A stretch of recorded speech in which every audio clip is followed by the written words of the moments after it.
Well, Mark, 2-0 defeat here at Morecambe. How much does that hurt?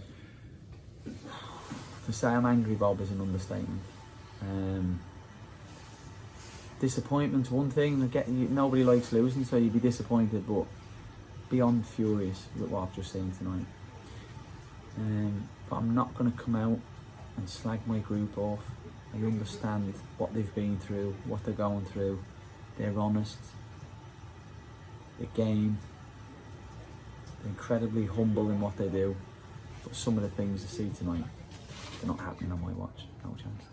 Is that more down to things which happened in the final third of the pitch? I understand where you're coming from, and I agree with you.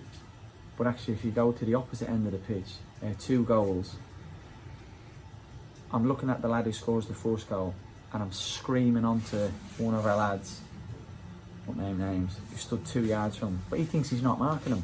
He stood in front of you, he's 2 yards from you. Mark him, pick him up. I said to Butts, this is going to end up in the back of a net. He's going to score. 5 seconds later, what do you think happens? Just naive in things we do. So it's taking responsibility. May not be your man, you may be marking somebody else.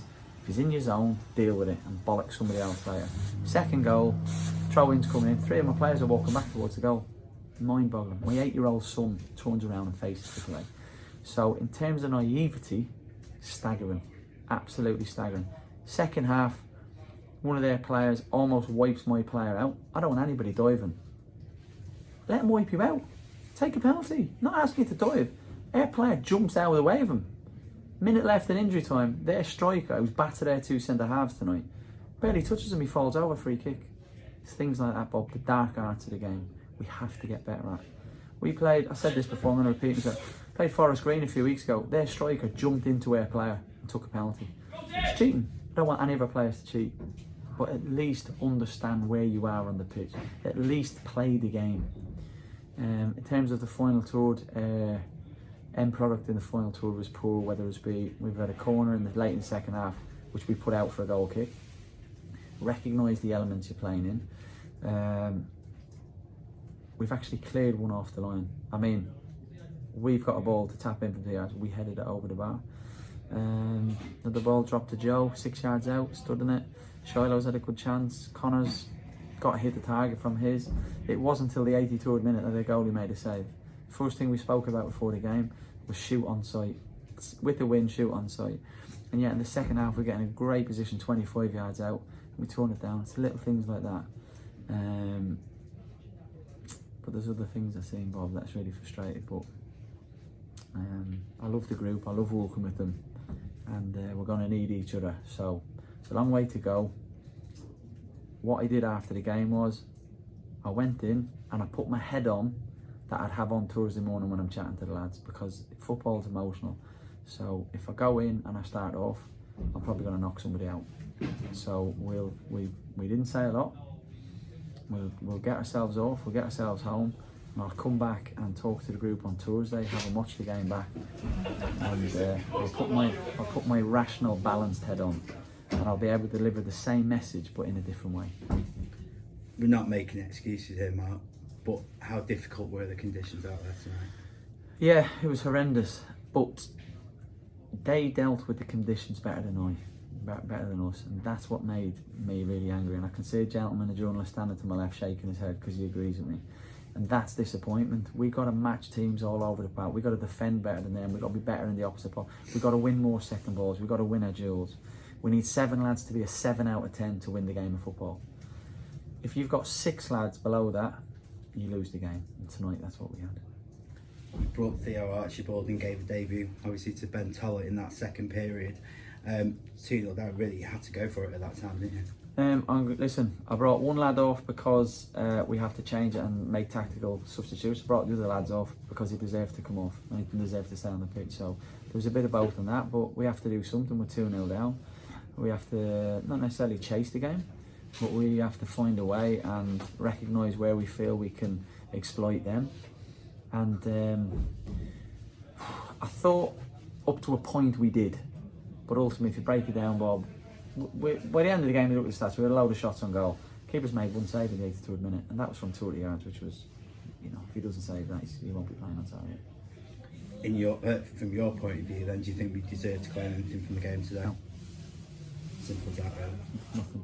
They deserve the win. We're playing a team that are below us. If they beat us, they go above us. I said to the lads today before the game, when the game kicks off, you are given a point. At 0-0, as soon as he blows a whistle, you've got a point. That's the minimum we walk away with. But at no point did we look like getting anything from the game. Psychologically, does it hurt more losing to the side around us in the league, or is a loss a loss? No, psychologically we'll be fine. I'll make sure of that. That's my job. So I'll make sure that doesn't happen. But when you're playing the teams around you, they're the teams you got to pick up points against. You know, that was with a chance to go 5 points clear of them tonight with a game in hand. Shame about the elements. That makes it difficult, but it's the same for both teams. I think we just count ourselves lucky tonight that Stephen has lost as well. But like I said, Bob, we'll go away, we'll have a look at the game. I've got clear things in my head of what I see. I also have to be respectful to the group that they've inherited the third manager this season. 3 managers are completely different. I know I'm certainly different to the other 2. And I'm not saying they're good or bad, because clearly Dow's done an amazing job here. But I want to do things differently, and that will take a bit of time. But there's no way I'm going to do it to the detriment of the club, to change in a philosophy and a style and a load of players, for us to look a certain way and go, get relegated. That's no good to anybody. You know, the club comes first, so I'm clear in my head what I want to do to benefit the club going forward. 2 massive home games now, granted against promotion chasing sides in Exeter and Plymouth, but does it matter who we play now, or is it just a matter of getting the points on the board? No, we just got to keep saying it, and things will come eventually, but we are going to lose games, I say that, but we will win games. But it's the opportunities we have to win games we've got to take. In every game we've played, we've had opportunities to score goals and win games. Tonight was different because we were 2-0 down, but we had clear opportunities. I mean, Ben's header, I think it was quite early in the second half. If he puts that in, and fair play to him, it's not a criticism of Ben, he's made his debut and he's done okay tonight, but it almost looked harder to miss. But maybe he was stretching, maybe it's a win, I don't know. But if we score that goal, it's a game changer. But we know each other well now, Bob. I'm saying this to you every week at the minute. It's just something we'll have to continue to work on. You're clearly hurting after tonight. I can tell you now that the Mac fans who made the journey up are also hurting. What would you say to them tonight? I keep saying the same things. It doesn't go unnoticed. We're incredibly grateful. We've all got to stick together. We're not in a crisis, by the way. We will win games of football. We will play certain games of football that will particularly suit us. There's certain games of football that certain teams going to play ain't going to be a cup of tea in terms of matching us. Playing Northampton, we're not a team that can match Northampton every week. We will fight and we'll have a battle with anybody. But if we have 10 fights with Northampton, we're going to lose 10 fights. That's a simple. I'm not saying we lose the game, Bob, but it's going to be very difficult for us to beat certain teams. But there'll be teams that come up against us, which you've seen already, that will suit how we play, and we'll be able to impose ourselves on them better than we will on certain other teams. I came to watch Morecambe a few weeks ago against Port Vale. I thought they did really, really well. I spoke to Cheltenham after they played them a couple of weeks ago, and they did really, really well. And Cheltenham were looking at, I'm not sure why they are where they are, but they are. But we've got 2 really big games coming up, and again we're going into them with the mindset to win both of those games. Mark, keep faith. We'll go again Saturday. Thank you, Bob.